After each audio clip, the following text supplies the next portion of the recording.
Assalamualaikum warahmatullahi wabarakatuh. Salam Om Swastiastu, Namo Buddhaya, salam kebajikan. Selamat malam dan salam sejahtera bagi seluruh pemirsa Wacana Ekonomi dimanapun Anda berada. Puji syukur kita panjatkan kehadirat Tuhan Yang Maha Esa, karena pada malam hari ini kita dapat berkumpul dalam forum ilmiah untuk mendalami salah satu isu ekonomi global yang paling krusial dan yang paling hangat diperbincangkan dunia internasional. Perkenalkan, saya Al-Bukhari yang akan bertugas sebagai moderator dan memandu jalannya diskusi dan perdebatan pada malam hari ini. Para pemirsa, sebuah pertanyaan besar kini menghantui para ekonom dunia. Apakah kita sedang menuju krisis ekonomi baru atau pemicu utamanya? Malam ini kita akan membedah mosi. Inflasi global adalah pemicu utama krisis ekonomi baru. Dua tim analisis telah hadir bersama kita. Di sebelah kanan saya ada tim afirmasi, Saudari Ulia sebagai pembicara 1 dan Saudari Salsa sebagai pembicara 2. Tim ini berpendapat bahwa inflasi global adalah kekuatan yang merusak fondasi moneter dan menjadi pemicu krisis ekonomi. Dan di sebelah kiri saya ada tim oposisi, Saudara Yazid sebagai pembicara 1 dan Saudara Fat pembicara 2. Tim ini berpendapat bahwa akar krisis sebenarnya berasal dari utang global, kerapuhan sistem finansial, dan risiko geopolitik. Hadirnya kedua tim ini akan memperkaya perspektif kita malam ini. Baik, jika seluruh tim sudah siap, kita memasuki sesi 1, pernyataan kunci. Pada sesi ini, masing-masing tim akan menyampaikan pernyataan pembuka untuk mempertegas posisi mereka terhadap mosi. Saya persilakan Saudari Ulia dari tim afirmasi untuk menyampaikan pernyataan pembuka. Waktu dimulai sejak Anda berbicara. Silakan. Terima kasih, moderator. Perkenalkan, saya Ulia Maulida dari kubu afirmasi pembicara 1. Kami tegaskan, inflasi global adalah kekuatan destruktif yang paling dominan saat ini. Inflasi bukan sekedar statistik kenaikan harga. Ia adalah korosi yang merusak daya beli masyarakat, menghancurkan nilai real tabungan, dan yang paling krusial, merusak nilai mata uang. Dampaknya terasa seketika di setiap sudut dunia. Ketika kita bicara krisis ekonomi, kita harus mencari pemicu yang bersifat universal dan mendesak. Inflasi global, terutama inflasi pangan dan energi, memenuhi kriteria ini. Semua negara, kaya atau miskin, tunduk pada kenaikan harga komoditas global serentak. Ini menciptakan dampak sistemik yang tidak dapat dihindari pada seluruh populasi dan rantai pasok. Ambil contoh ekstrim, kasus hiperinflasi di Venezuela atau Zimbabwe. Inflasi membuat mata uang mereka tak bernilai. Masyarakat kehilangan kepercayaan total pada sistem moneter, pada pemerintah, dan pada masa depan ekonomi. Ini adalah bukti nyata, inflasi memicu krisis kepercayaan dan krisis moneter total, sebuah prasyarat mutlak menuju krisis ekonomi skala penuh. Tidak ada faktor lain yang merusak fondasi nilai uang secepat inflasi tak terkendali. Ia memaksa rumah tangga miskin berhenti menabung, menghancurkan kelas menengah secara diam-diam. Ia memaksa bisnis menunda investasi karena ketidakpastian biaya. Dan yang terpenting, ia memaksa bank sentral mengambil tindakan yang menghambat pertumbuhan, yaitu kenaikan suku bunga. Inflasi adalah pemicu aktif yang menggerakkan seluruh sistem menuju kehancuran ekonomi yang kita takutkan. Selain poin yang telah disampaikan, penting ditegaskan bahwa inflasi global tidak hanya menjadi ancaman karena kenaikan harga, tetapi karena ketidakpastian ekonomi makro yang ditimbulkannya. Dalam teori ekonomi moneter, inflasi tinggi menyebabkan menu cost, show leader cost, serta expectation-driven inflation yang memperburuk lingkaran inflasi itu sendiri. Ketika ekspektasi inflasi tidak mereka mempercepat komunikasi, menunda investasi jangka panjang, dan menaikkan harga secara preventif. Ini menciptakan inflation inertia yang jauh lebih berbahaya daripada inflasi itu sendiri. Inflasi juga memukul negara berkembang lebih berat karena ketergantungan pada impor komoditas dan volatilitas nilai tukar. Dalam konteks pangan dan energi, 10-20% saja pada harga global dapat meningkatkan kemiskinan, memicu instabilitas politik, serta memuncak pasar finansial domestik. Di titik inilah inflasi menjadi pemicu krisis sistemik, bukan sekedar gejala. Inflasi bukan hanya fenomena moneter, ia adalah fenomena sosial. Ketika daya beli turun, legitimasi pemerintahan melemah, kepercayaan publik runtuh, dan masyarakat kehilangan rasa aman. Inilah mengapa inflasi disebut oleh Milton Friedman sebagai taxation without legislation, pajak diam-diam yang paling menyakitkan. yang secara historis menjadi pendorong kerusuhan sosial dan perubahan rezim. Terima kasih. Baik, terima kasih Saudari Ulia. Selanjutnya saya persilakan Saudara Yajid dari tim oposisi untuk memberikan pernyataan pembuka. Waktu dimulai sejak Anda berbicara, silakan. Terima kasih moderator. Perkenalkan, saya Teo Muhammad Tajuddin dari kubu oposisi Pembicara 1. Kami menolak tegas mosi ini, mengatakan inflasi adalah pemicu utama sama seperti menyalakan demam, padahal penyebabnya adalah infeksi bakteri yang mematikan. Inflasi adalah gejala dari disfungsi yang lebih dalam, bukan pemicu utamanya. Pemicu krisis yang sesungguhnya adalah utang publik yang masif dan spekulasi berlebihan di pasar aset yang menciptakan keruntuhan struktural. Mengapa hutang? Karena hutang global saat ini berada pada level tertinggi dalam sejarah, baik publik maupun korporasi, mencapai 70 juta triliun dolar. Ini adalah fondasi yang rapuh. Inflasi yang sekarang terjadi ini kami akui sebagian besar akibat disrupsi rantai pasok dan kebijakan moneter yang longgar di masa lalu. Namun, masalah yang lebih besar itu yaitu adalah bom waktu yang terakumulasi selama dekade suku bunga yang rendah. Ketika inflasi memaksa bank sentral, khususnya The Fed, menaikkan suku bunga secara agresif, maka biaya pinjaman global akan sangat melonjak. Negara berkembang akan tercetik oleh pembayaran utang dolar AS dan perusahaan zombie kolaps memicu global kebangkrutan. Jadi, yang sesungguhnya memicu krisis finansial itu resesi dan krisis pasar modal, yaitu adalah krisis utang yang diciptakan oleh suku bunga tinggi, bukan dari inflasi itu sendiri. Utang itu adalah bahan bakar. Kenaikan suku bunga itu adalah korek api. Dan inflasi hanyalah alasan yang sah dan mendesak bagi bank sentral untuk menyalakan korek api tersebut. Tanpa utang yang masif dan rapuh, inflasi tinggi hanya akan menyebabkan ketidaknyamanan, bukan krisis sistemik. Argumen bahwa inflasi hanya gejala bisa diperkuat dengan faktor bahwa struktur perekonomian global itu sejak 2008 sudah sangat rentan. Setelah krisis Lehman Brothers, bank sentral di seluruh dunia menerapkan kebijakan kuantitatif easing, yaitu memperluas neraca moneter hingga triliunan dolar. Dalam cara ini menciptakan gelembung aset yang besar seperti properti, saham, kripto, dan obligasi.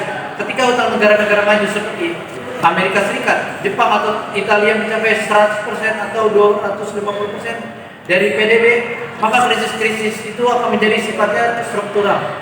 Dengan kata lain, ekonomi global telah berpindah dari produktif base menjadi debt loaded growth, yaitu kenaikan suku bunga 1-2% saja dapat memicu koreksi pasar yang signifikan dan meningkatkan beban pembayaran bunga negara secara eksponensial. Dengan sistem yang rapuh, inflasi hanyalah pemati kecil bagi struktur yang sudah lapuk. Selain itu, faktor geopolitik dan supply chain fragility itu berperan besar.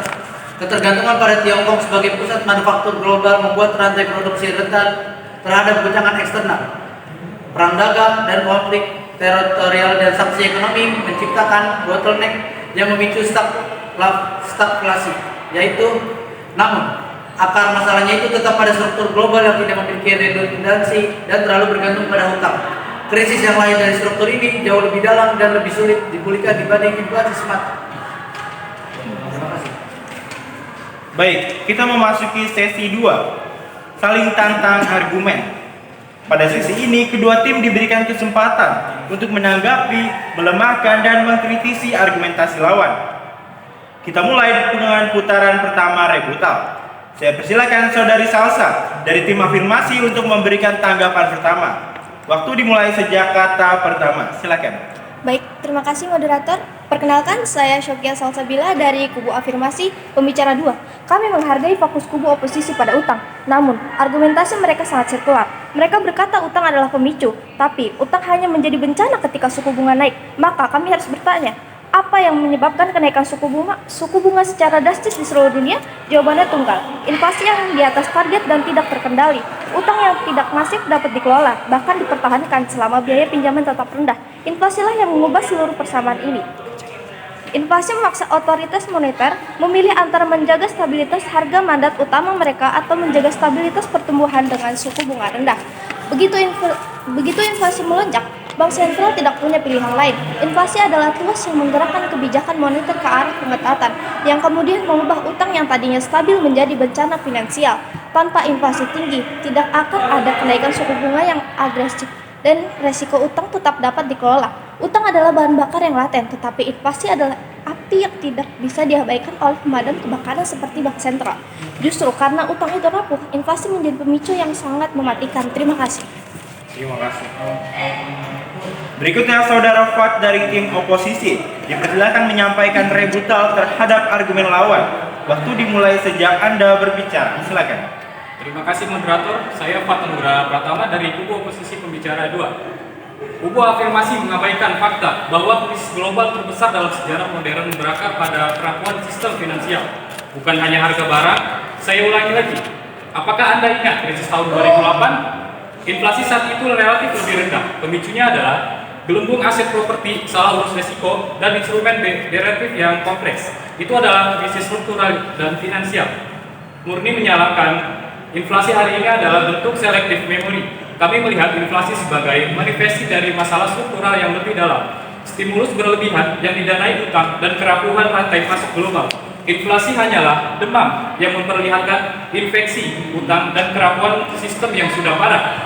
Jika kita hanya berfokus pada inflasi, kita mengulang kesalahan yang sama dengan mengabaikan bom waktu utang yang terakumulasi. Krisis struktural dapat terjadi kapan saja, dengan atau tanpa inflasi yang tinggi, asalkan utangnya sudah mencapai batas. Terima kasih.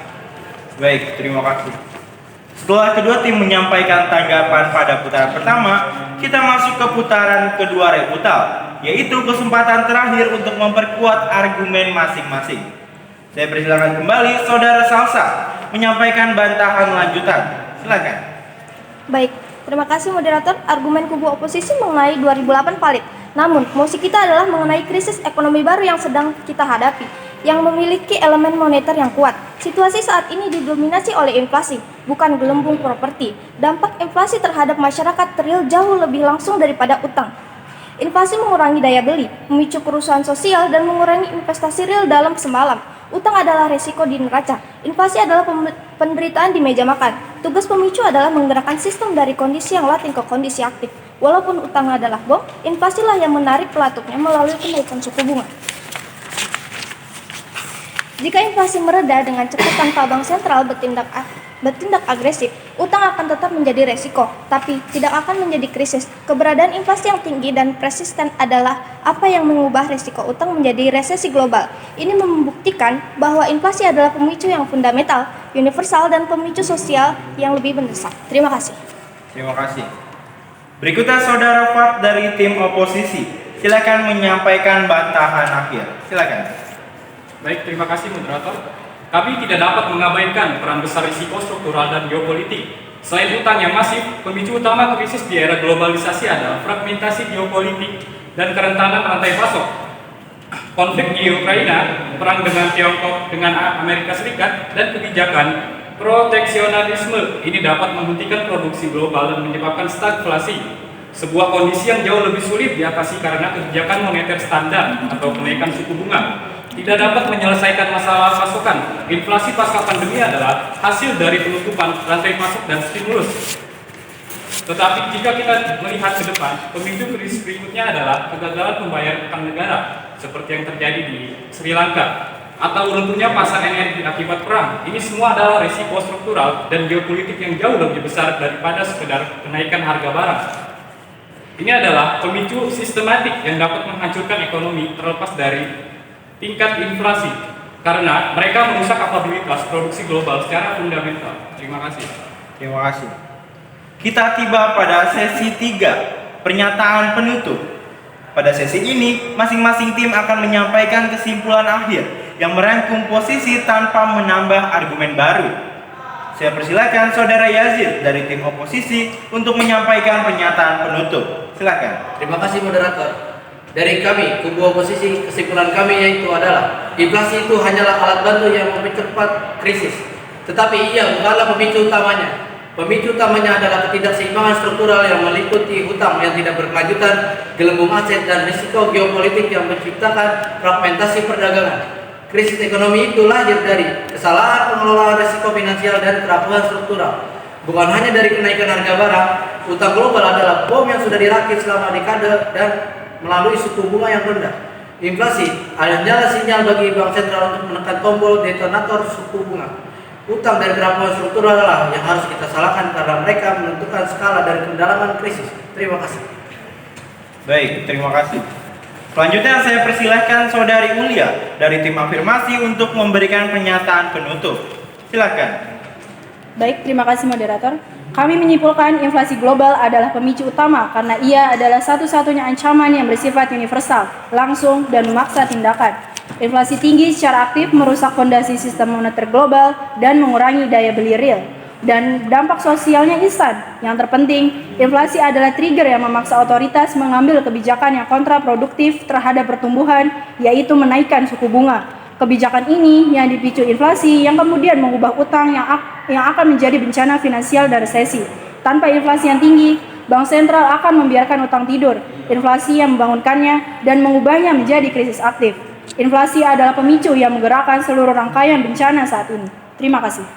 Baik, terima kasih. Para pemirsa, perdebatan malam ini menghadirkan perspektif yang tajam dan argumentatif dari kedua tim.